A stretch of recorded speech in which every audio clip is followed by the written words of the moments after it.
गरीब का एसी ढाबा।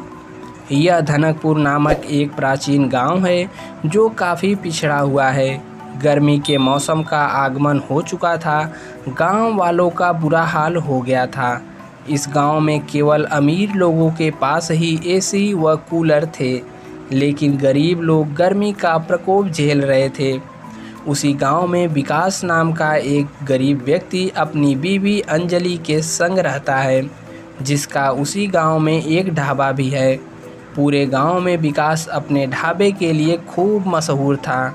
अरे भाई विकास, ये तो बहुत ही स्वादिष्ट पनीर और चावल है। मज़ा ही आ गया भैया इसे खाकर। मैंने जीवन में इतने स्वादिष्ट पनीर चावल कभी खाए ही नहीं थे। ये सामू बिल्कुल ठीक कह रहा है भाई। ठीक है भाई साहब, ये तो आप लोगों का प्यार है जो मैं इतना अच्छा खाना बना पाता हूँ। विकास के जीवन में सब कुछ कुशल मंगल तो चल रहा था, लेकिन गर्मी की वजह से उसके ढाबे पर ग्राहकों का आना जाना न के बराबर हो चुका था। विकास काफ़ी चिंताग्रस्त हो गया था। क्या हुआ जी, आज भी बोहनी नहीं हुई क्या? बताइए ना, आप बहुत ही परेशान लग रहे हो। हाँ अंजलि, बढ़ती गर्मी के कारण कोई हमारे ढाबे पर आना ही नहीं चाहता। जाहिर सी बात है, कोई इतनी कड़ी धूप व गर्मी में घर से निकले भी क्यों। काश हमारे ढाबे पर एसी होता या शहरी दुकानों वाला कूलर तो कितना अच्छा होता ना। सच में गरीबी की तरक्की सिर्फ मिट्टी तक सीमित है। अब ना जाने आगे क्या होगा। आज मैं मंदिर जाऊंगी, भगवान से प्रार्थना करूंगी कि हमारे भी अच्छे दिन जल्द से जल्द आएं। हाँ अंजलि, और कर ही क्या सकते हैं। विकास और अंजलि दोनों ही मंदिर जाकर भगवान जी के चरणों में शीश झुकाकर आशीर्वाद लेते हैं। दिन पर दिन विकास और अंजलि का जीवन मुश्किलों से घिरता जा रहा था। ढाबे पर कोई भी आने को तैयार नहीं था। एक दिन अंजलि विकास को एक सुझाव देती है। जी, क्यों ना हम ढाबे की खिड़कियों पर ठंडे कंबल टाक दें, जिससे हमारा ढाबा ठंडा रहेगा। फिर तो गांव वाले हमारे ढाबे पर ठंडी हवा लेकर चैन से खाना खाने का आनंद उठा सकेंगे। हाँ अंजलि, ये सुझाव भी अच्छा है। आज ही इसे आजमा कर देखता हूँ। क्या पता दादी माँ का ये प्राचीन नुस्खा हमारे काम ही आ जाए। अंजलि और विकास दोनों ढाबे की खिड़कियों पर ठंडी कंबल लगा देते हैं, जिससे ढाबा कुछ हद तक ठंडा हो जाता है। लेकिन इसके बाद भी ढाबे पर ग्राहक नहीं आ रहे थे। विकास बहुत दुखी हो गया था। उस पर आर्थिक समस्या का पहाड़ टूट पड़ा था। सुनो जी, घर में खाने के लिए कुछ भी नहीं है। आज भी हमें पड़ोसियों से राशन लेना होगा या मंदिर से मिलने वाला मुफ्त खाना ही खाना पड़ेगा। हाँ, उधर घर का मालिक भी फ़ोन पर फ़ोन किए जा रहा है। 3 महीने से किराया नहीं दिया है।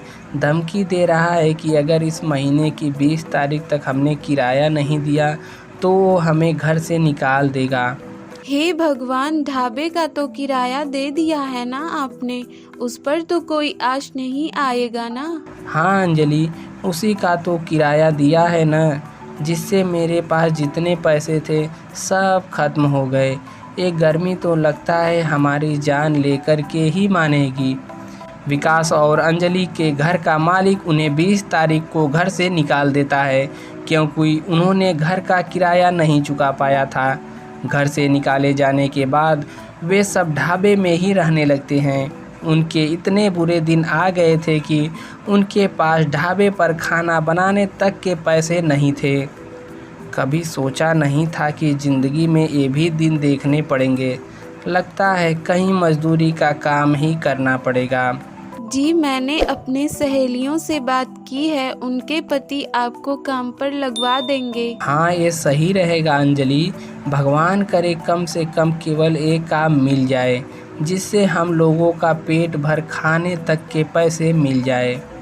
शालिनी का पति विकास को बस स्टेशन के सामने वाले एक रेस्टोरेंट में वेटर के काम पर लगा देता है, जहां विकास को 14,000 रुपये प्रतिमाह की तनख्वाह मिलती है।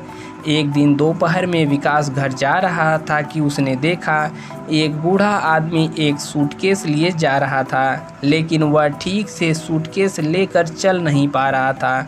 तब तक विकास वहां गया और बोला, अरे बाबा, आप थक गए हैं, आपकी सांसें फूल रही हैं, लाइए ये सूटकेस आपके घर तक मैं पहुंचा देता हूं। अरे नहीं बेटा, तुम क्यों तकलीफ़ ले रहे हो, मैं उठा लूँगा। मेरा घर तो यहीं पास में है, 5 मिनट की दूरी पर।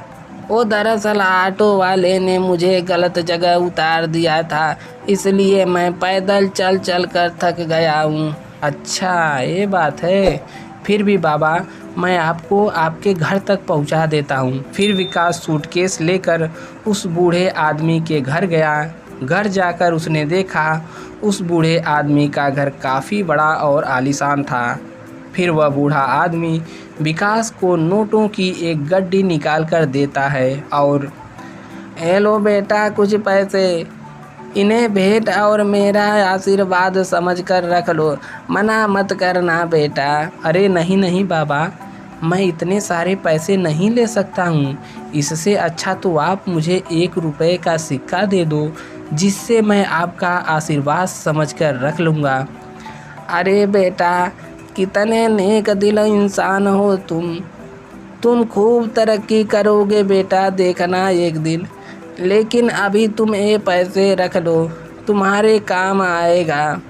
तुम मुझे अपने पिता समान मानते हो ना, तो मेरी बात मानो और ये पैसा तुम रख लो। इतना कहकर वह बूढ़ा व्यक्ति चला गया। विकास भी पैसे लेकर घर पहुंचा। फिर अंजलि बोली, जी, आपको ये पैसे किसी साधारण व्यक्ति ने नहीं दिया है, साक्षात भगवान जी ने दिया है। सच में बहुत भाग्यशाली हैं हम। चलो अंजलि, पहले हम भगवान जी की शुक्रिया करते हैं। अब इन पैसों से हम भी अपने ढाबे को मस्त क्लास का रेस्टोरेंट बनाएंगे और उसमें एसी भी लगवाएंगे। फिर देखना ग्राहकों की भीड़ कैसे बढ़ती है। जी हाँ, आप सही कह रहे हैं। अब हम उस ढाबे का नाम भी एसी ढाबा रखेंगे, जिससे लोग दूर दूर से एसी ढाबे में खाना और ठंडे का आनंद लेने आएं।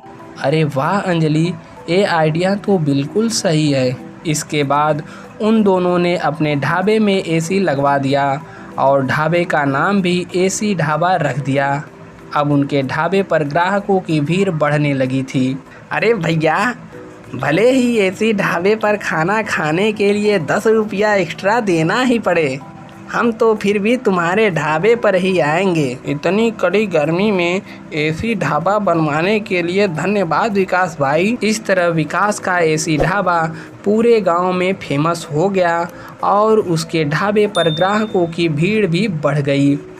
दोस्तों, कहानी यदि अच्छी लगी हो तो नीचे लाइक का बटन है, उसको दबा दें और नीचे सब्सक्राइब का भी बटन है, उसको दबाकर घंटे के निशान को भी दबा लें।